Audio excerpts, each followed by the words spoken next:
दोस्तों नमस्कार, मैं हूं अमराराम और आप देख रहे हैं मेरा एरोग्या फेसबुक पेज और यूट्यूब चैनल। इस चैनल को अधिक से अधिक सब्सक्राइबर करें और इस वीडियो को लाइक और शेयर ज़रूर करें।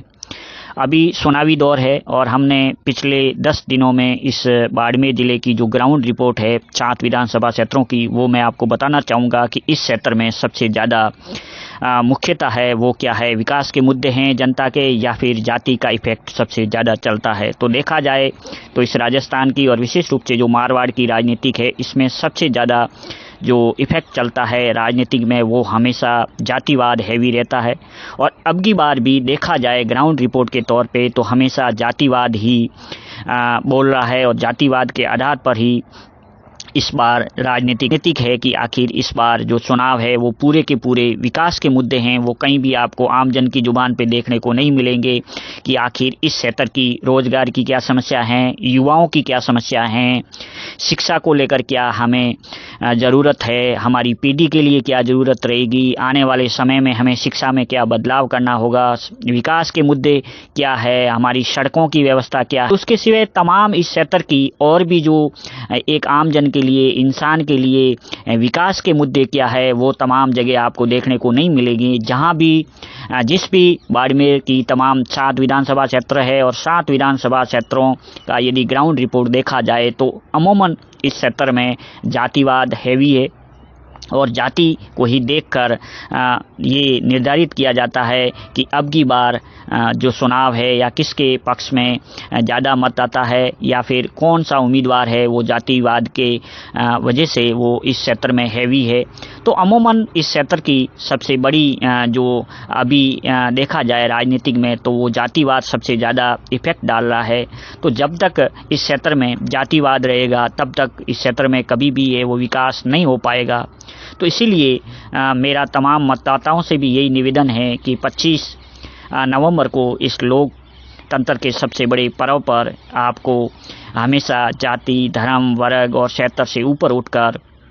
एक विकास के मुद्दे पे आने वाली आपकी पीढ़ी के भविष्य को देखकर आप मतदान करना होगा। तभी हमारा ये क्षेत्र है वो विकास कर पाएगा, हमारा ये क्षेत्र आगे बढ़ पाएगा और हमारी आने वाली पीढ़ी, हमारी आने वाली युवा पीढ़ी को रोज़गार मिल पाएगा, अच्छी शिक्षा मिल पाएगी, उनके अच्छे स्वास्थ्य की सेवाएं मिल पाएगी, अच्छी सड़कें, संसाधन, बिजली, पेयजल की जो समस्याएं हैं वो हमें उपलब्ध हो पाएगी। तो ये जो तमाम मुद्दे हैं, इस मुद्दों को देखकर ही आप मतदान करें, क्योंकि हमारी जो राजनीतिक है वो राजनीतिक जाति, धर्म के भेंट चढ़ रही है। और ये जो जाति और धर्म का इस क्षेत्र में मतदाताओं पे जो एक नशा चढ़ा हुआ है, ये आने वाली पीढ़ी के लिए सबसे ज़्यादा घातक सिद्ध होगा, क्योंकि हमें विकास देख के आगे बढ़ना होगा, हमें ऐसे उम्मीदवारों का चयन करना होगा, हमें ऐसी पार्टियों का सहयोग करना होगा जो विशेष रूप से गरीब तबके के लोगों के लिए, आमजन के लिए शिक्षा को सबसे ज़्यादा महत्व दे, शिक्षा के उस संस्थानों का या विकास हो, उस संस्थानों का या निर्माण हो, स्वास्थ्य सेवाएं बेहतर हो, यहाँ की सड़कें बेहतर हो, यहाँ पेयजल व्यवस्था है वो अच्छी हो, बिजली को लेकर, किसानों को लेकर यहाँ अच्छी सुविधाएं मिल सकें, सड़कें हैं वो अत्याधुनिक हो और सबसे ज़्यादा जो हमारा इस क्षेत्र का जो विकास हो सके, इस क्षेत्र के जो युवाओं को वो रोज़गार मिल सके और बेरोज़गारी ख़त्म हो सके और अमूमन रूप से भ्रष्टाचार है जो भी वो भ्रष्टाचार कम से कम हो और इस भ्रष्टाचार को ख़त्म किया जा सके, ताकि इस क्षेत्र के जो विकास के मुद्दे हैं वो आगे बढ़ सके। ये जब तक मतदाता इस चीज़ों को नहीं पहचानेगा तब तक हमारा कभी भी इस क्षेत्र का विकास नहीं हो पाएगा। चाहे राजनीतिक पार्टियां कोई भी हो, चाहे कांग्रेस हो, चाहे बीजेपी हो, चाहे या अन्य कोई दल हो या फिर निर्दलीय प्रत्याशी हो। और दूसरी बात, इस राजनीतिक में हमेशा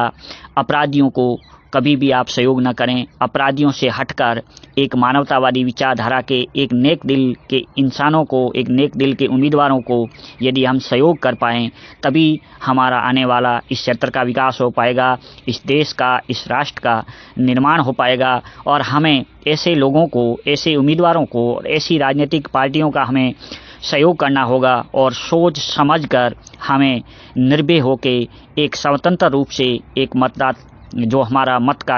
अधिकार है, जो हमारा एक अमूल्य मत है, उसको हमें उपयोग करना होगा। तभी हमारा राष्ट्र है वो सुरक्षित हो पाएगा। इस राष्ट्र है वो हमारा राष्ट्र धर्मनिरपेक्ष राष्ट्र है। तो हमें इस जाति और धर्म की राजनीतिक में नहीं उलझकर हमें विकास के मुद्दों में प्राथमिकता देनी होगी। हमें स्वास्थ्य, शिक्षा, पेयजल और युवाओं के रोजगार को लेकर हमें सबसे ज़्यादा प्राथमिकता होगी। तभी जाके ये हमारा राष्ट्र, हमारा ये क्षेत्र आगे बढ़ पाएगा और हम तरक्की कर पाएंगे और हमारा भविष्य है वो सुरक्षित रह पाएगा। तो तमाम जितने भी मेरे दर्शक हैं, जितने भी मेरे तमाम ऑनलाइन मित्र जो मेरी इस वीडियो को देख रहे हैं, तो तमाम सभी साथियों से मेरा निवेदन है कि आप 25 नवंबर को इस लोकतंत्र पर्व पर आप निर्भय होकर, स्वतंत्र होकर एक मतदान करें और मतदान वहाँ करें जहाँ जाति, धर्म, वर्ग से ऊपर उठकर एक रोजगार के लिए, एक शिक्षा के लिए, एक आने वाली पीढ़ी के बेहतर भविष्य के लिए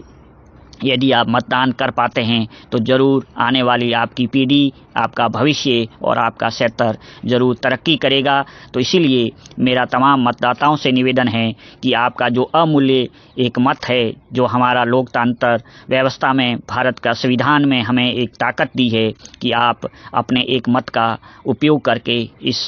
लोकतंत्र को बसाए रखें, इस लोकतंत्र को जीवित रखें, इस लोकतंत्र को मजबूती के साथ इस भारत के संविधान को बसाए रखें और इस देश का जो आम मतदाता है वो इस मत का उपयोग करके आने वाली पीढ़ी के लिए आप अपना भविष्य तय करें। इसी आशा और इसी विश्वास के साथ ज़रूर सभी मतदाताओं का मेरा निवेदन रहेगा कि आप अधिक से अधिक 25 नवंबर को अपना मतदान का उपयोग ज़रूर करें और